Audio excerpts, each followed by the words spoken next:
Kumpirmado guys, sa atin nga tong ibon na to.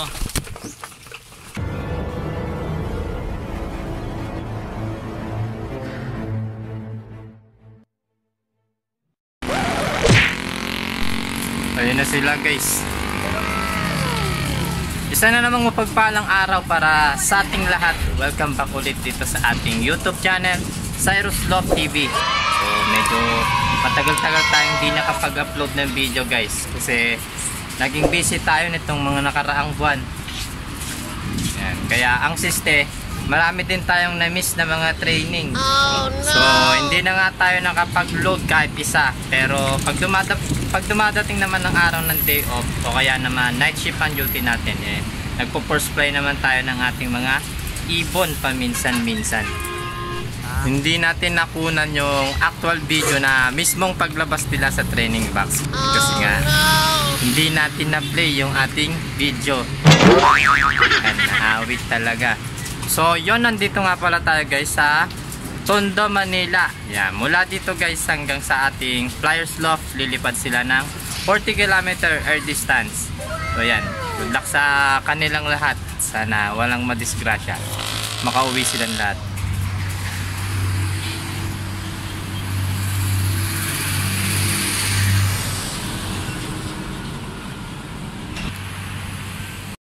Many hours later. So ayan, finally guys, yan, nakauwi na rin tayo. Pero bago tayo pumasok sa trabaho, sisilipin muna natin sila kung kumpleto silang nakauwi. Yan, maliwanag pa naman nung dumating tayo kanina, pero di na muna natin sila kaagad pinapasok. Yung iba, tamang tambay pa sa labas. So ngayon bibilangin natin sila. Yan. 1, 2, 4, 5, 6, 7, 8, 9, 10, 11,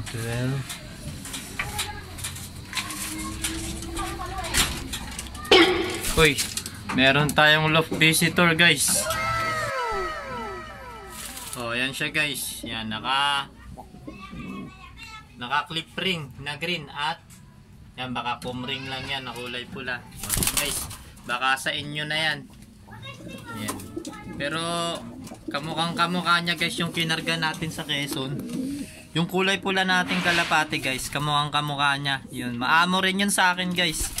Kung mapapanood nyo, meron akong short video sa kanya. Yun, in-upload natin din sa YouTube. Bukas na natin siya kikilatisin ng maigi, no? Kasi medyo malilate na rin tayo sa trabaho. Yan. Unsafe na rin sa kanya kung papakawalan pa natin siya ng gabi.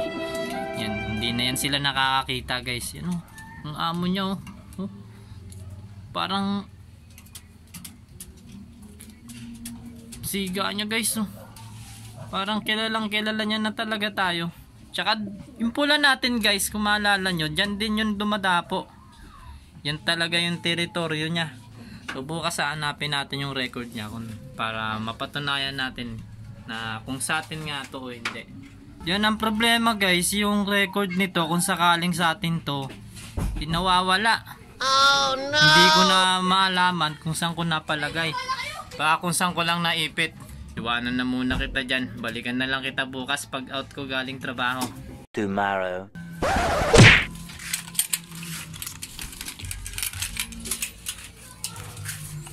So ayan, good morning guys.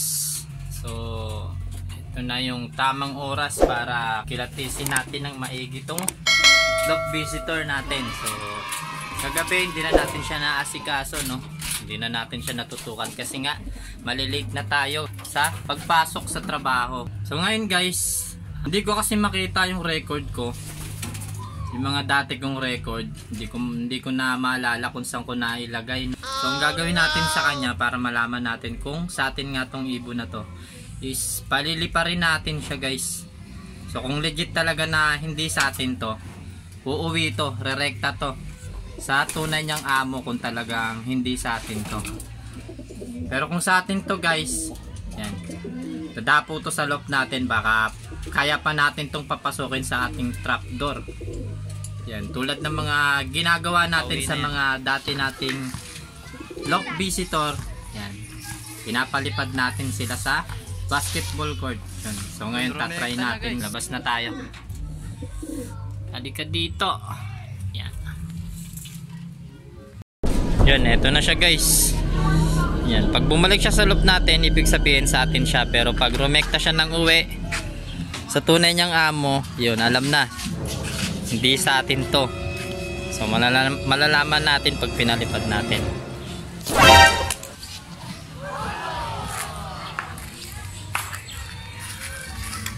Nasaan na? Nawala. Ayun.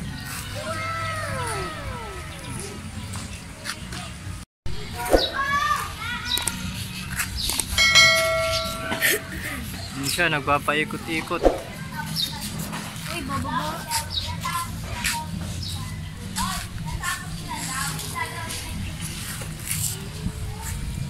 Iba yung lipad niya guys, parang sa atin nga talaga. Nagbi-victory pa siya.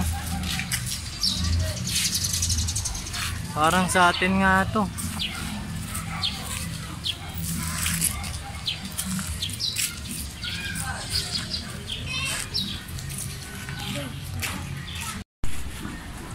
Ayun guys, confirm.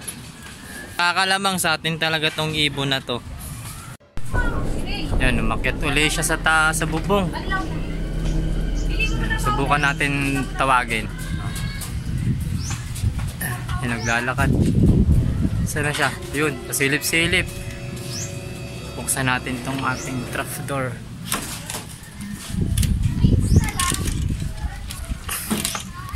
Okay, pasok. Yun guys, so. Yan guys, atin nga to kasi kabisado niya yung ating loft. Yan. Yan siya ngayon, nakatambay siya dyan sa ating trapdoor. Subukan natin siyang papasukin kung mapapapasok natin siya. Ma-train naman natin niya kung talagang atin yan. Subukan natin.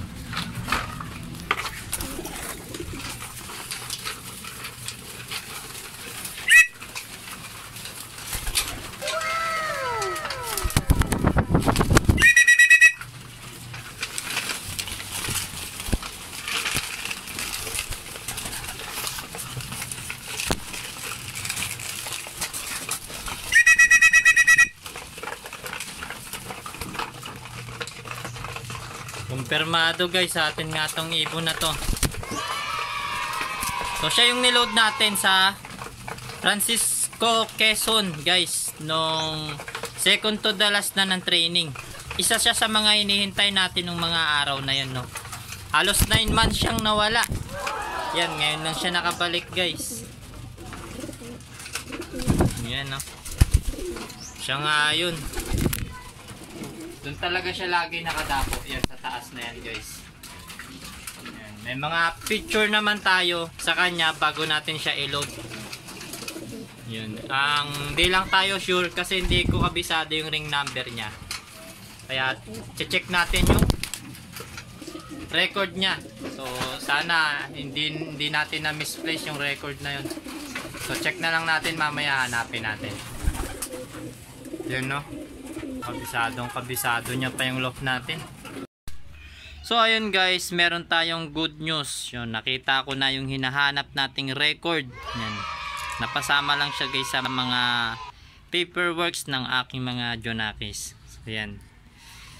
So ang gagawin natin, ita-transfer natin dito sa medyo maayos-ayos na logbook para in case na sumilip ulit tayo next time, medyo presentable naman na tingnan. At hindi na tayo mahihirapan. Ang gagawin natin guys, itong record natin, i-compare natin yung ring band ng ibon na nandyan sa pliers loft natin para sigurado tayo na sa atin nga yung ibon. Yan, punta na tayo sa ating pliers loft.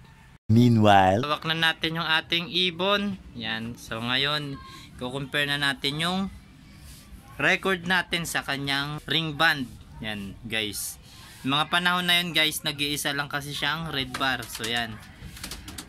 Yan. Philippine 22A06902. Yan. Check natin yung kanyang ring band. Yan guys. Philippines. Yan, 22A06902. Yan guys, 22A06902. Guys, 22A06902 yan. Confirm guys, siya nga talaga yung ating ibon na nawawala. Tapo na. Siya nga yun talaga guys. So yun guys, hindi ko talaga expected na babalik pa tong ibon na to kasi nga sa sobrang tagal na rin. Yun, hindi ko rin siya kagad nakilala guys kasi bago natin siya ikarga sa truck, yun, isa lang yung kanyang singsing, pero ngayon kita nyo naman may nakakabit ng clip ring sa isa niyang paa. Yan, ibig sabihin guys, napadapo siya sa ibang kulungan o lock. Yan, malamang ginawa pa siyang breeder, kaya ngayon lang siya nakauwi. Nakapag-upload naman ako ng video nung mismong araw ng loading hanggang sa nirelease yung ating mga ibon. So ilalagay ko na lang yung link sa baba. Panoorin nyo na lang guys pag di kayo busy. Subscribe na rin kayo guys, baka naman. Dito na muna natin tatapusin tong video na to. Kung bago ka lang sa aking channel, like, comment, and subscribe. Hit na rin din ang notification bell para lagi tayong updated sa mga bago nating ilalabas na videos. Kita-kits ulit tayo next vlog. Happy flying mga kalapatids. Ingat. God bless. Yan, marami na tayong mga panlaban sa susunod. Marami na tayong iwawala.